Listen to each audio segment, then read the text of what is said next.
Good afternoon, everybody, and welcome to another edition of the RotoBaller Radio Waiver Wire Series. I'm your host, Anthony Aniano.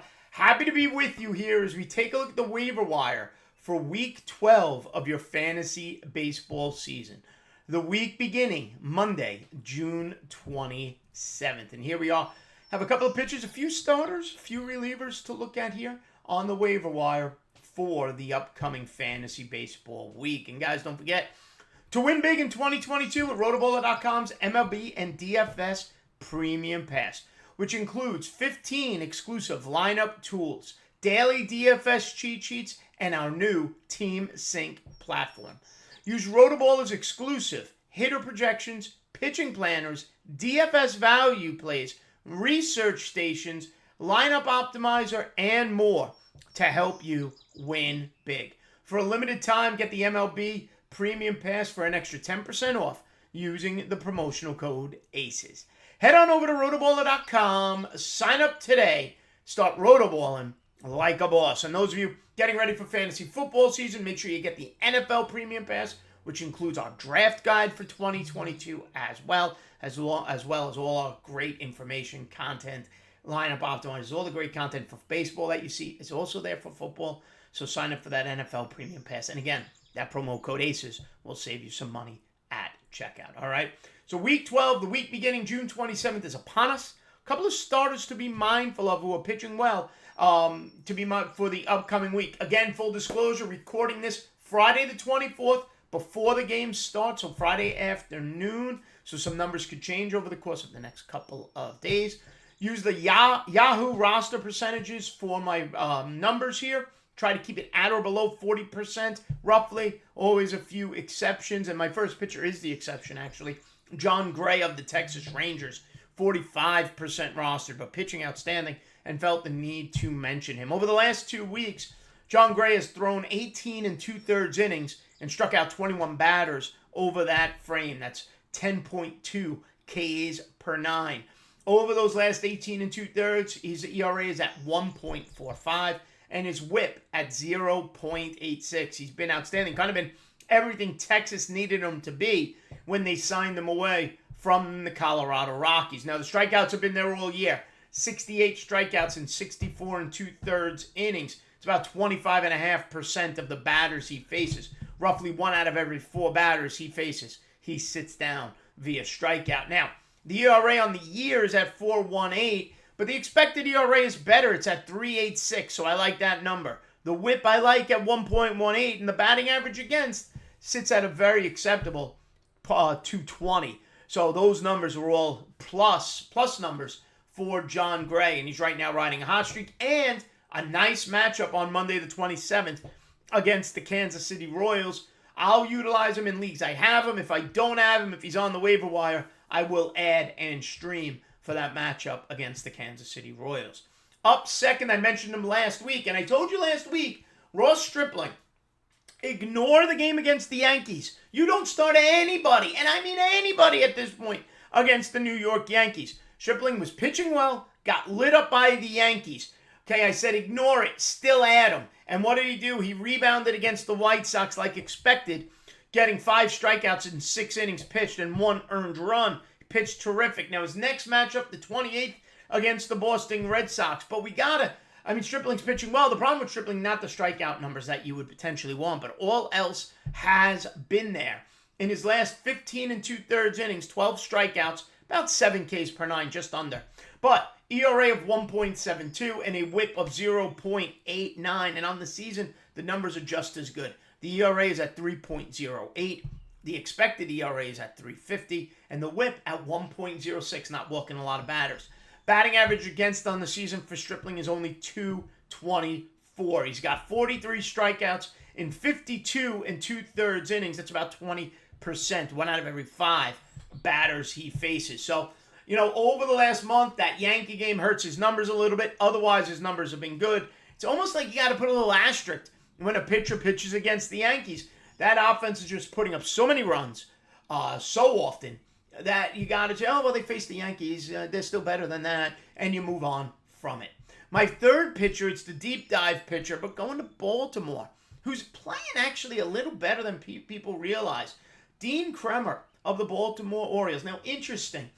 In the minor leagues, Kremer had a high strikeout rate, and he used this curveball a lot. The strikeout rate has taken a dip, and he's not using the curveball as much. He's leaning more on changeup and a cutter more frequently now than he did the curveball. But the results are there, so it's hard to complain. Over the last 14 days, he's thrown 16 and 2/3 innings, okay? 11 strikeouts and 1 earned run. Now, the problem with the 11 strikeouts, it's only about 6 batters per 9 innings. But over those 16 and 2/3, that ERA, 1 earned run, that gives you an ERA of 0.54. The whip is 1.2, walking a few batters. On the season now, 14 strikeouts in 21 innings since his recall, about 16% of the batters he faces. But ERA is 1.71, whip is at 1.24. Now, he is pitching to a little bit of good luck. That expected ERA sits at 4.36. But again, I still think there's strikeout potential here with Kremer of the Orioles because he was 10 Ks per 9 in the minor leagues. Batting average against is 263. So going to be interesting to see if as the season goes on, he goes to that big curveball more, utilizes it more with the success he had with it in the minor leagues. His next start, June 28th, against the Seattle Mariners in Seattle. A must-add in AL only, must-add in 14 team and over leagues. 12-teamers, put him in as your third bid, as your third option, if you need starting pitching help. Now, on the relief pitcher side, we could get some saves. We could get some good ratios as well. First off, in the save category, Tanner Scott of the Miami Marlins.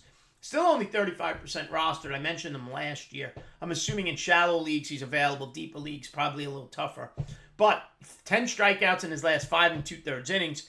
45 strikeouts on the season in 28 innings pitched. That's almost 37% of the batters he has faced. Now, ERA on the year is at 4.50, but the expected ERA is better at 3.67.